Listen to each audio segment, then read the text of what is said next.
is called America's finest hour and the first major battle of the Cold War, the Berlin Airlift, a turning point in history.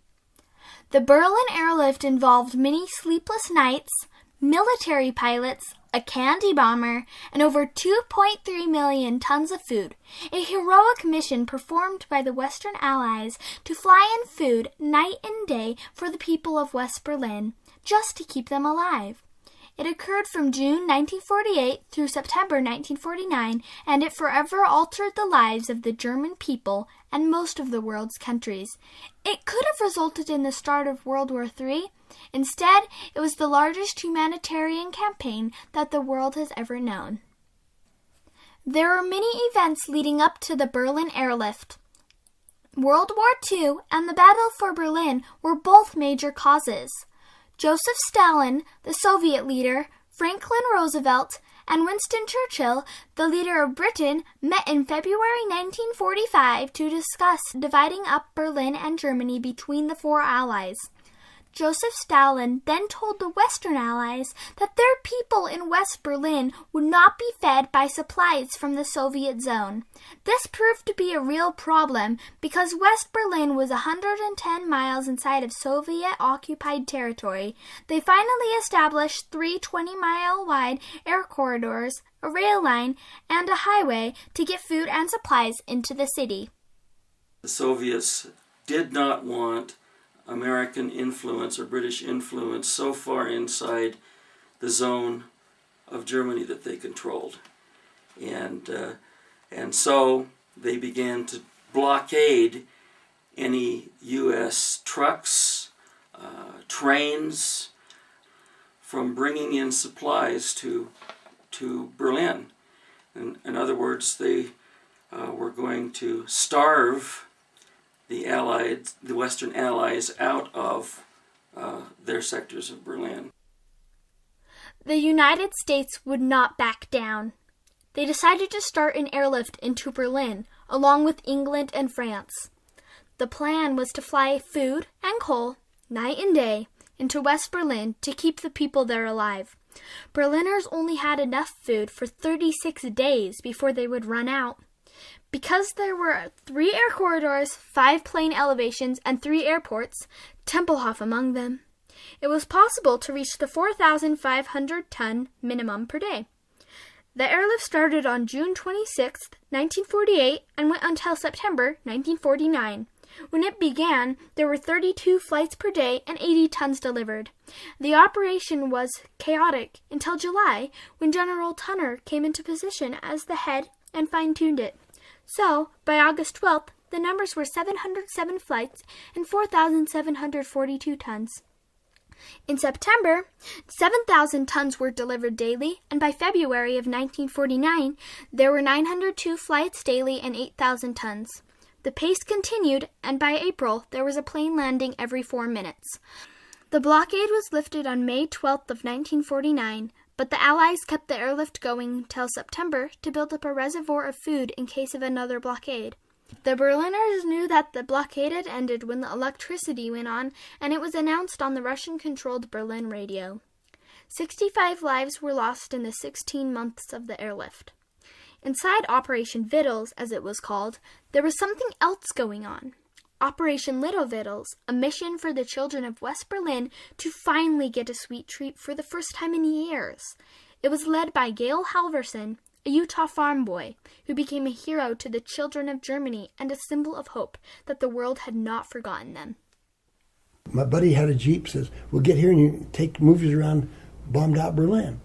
And so I landed in Berlin, and I said, before I go in the Jeep, I want to get movies of the airplanes coming over the bombed out buildings and landing and get movies. So I went around to where the airplanes were landing, shooting movies, barbed wire fence around the runway. And all of a sudden, shooting the movies, I noticed children coming up against the barbed wire on the other side, looking at the uniform that was bombing them a few years before. But they were friendly because they knew what Stalin was like, and they wanted their freedom.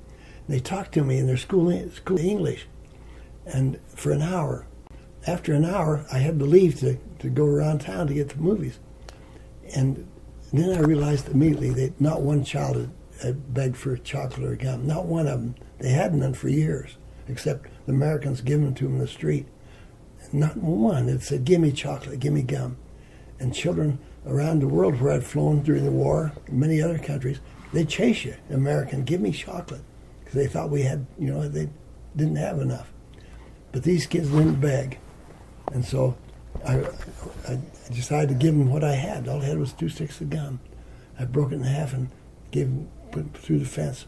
And they were so grateful for that. I thought, I should have been in bed then in West Germany, getting ready to fly that night. And they had 30 kids out there.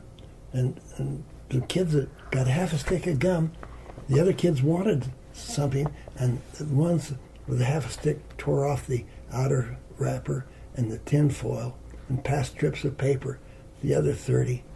And the kids that got a piece of paper put it up their nose and smelled it and said, "Wow," their eyes got big. And I said, "I've got to get some more, but I can't come back to the fence. I have to stand right by the airplane 2 miles away, almost 2 miles away." I never could come back to the fence. And I couldn't hitchhike again because I'd be behind sleep. So how could I get it to him? And about that time, an airplane flew right over my head. I was taking the movies, landed behind me. I can drop it out of the airplane. Gale and many other pilots kept dropping candy parachutes. They received support and much candy from all around the world. Colonel Halverson helped cause the wounds of war to heal. There were 21 tons of candy given to the children of Berlin. Kids gave many gifts to the pilots. Gale got drawings, a cherished teddy bear, and a St. Nicholas cookie that carried a candy parachute. The candy bomber became a national hero, all because of 2 sticks of gum. The Berlin Airlift was a major turning point in history for 2 different reasons. The first reason is the Berlin Airlift really was what precipitated the Cold War between the United States and the Soviet Union. The second reason the Berlin Airlift was a turning point is because it stopped the march of communism westward. The communists want to take over West Germany. They wanted then to take over France and take over Italy. But we stopped them from going west because they couldn't take that outpost of freedom, which was West Berlin, deep inside their territory. So that's the turning point of history. It stopped the march of communism going west. The turning point between America and Germany changed when we came to feed the over 2 million people the food they had to have lived day by day. That changed the attitude of the Germans toward the Americans and the Americans toward the Germans. There are many other long-term results too. Well, I would say the long-term results would be, number one, it was very clear to the Soviet Union that the United States would stand its ground when it came to protecting nations, protecting themselves from Soviet control. And it also made Germany, who had of course been our enemy during World War II, a solid friend to this very day. And Germany is one of our, I would say, one of our very close allies in the world. Without the Berlin Airlift, Germany would have never been reunited. And they said, "Look, we don't have to have enough to eat. Just give us a little. Someday we'll have enough to eat, but if we lose our freedom, we'll never get it back." That's what they were teaching me, how important freedom was. Kids. The ramifications of the airlift continue to impact the world even today.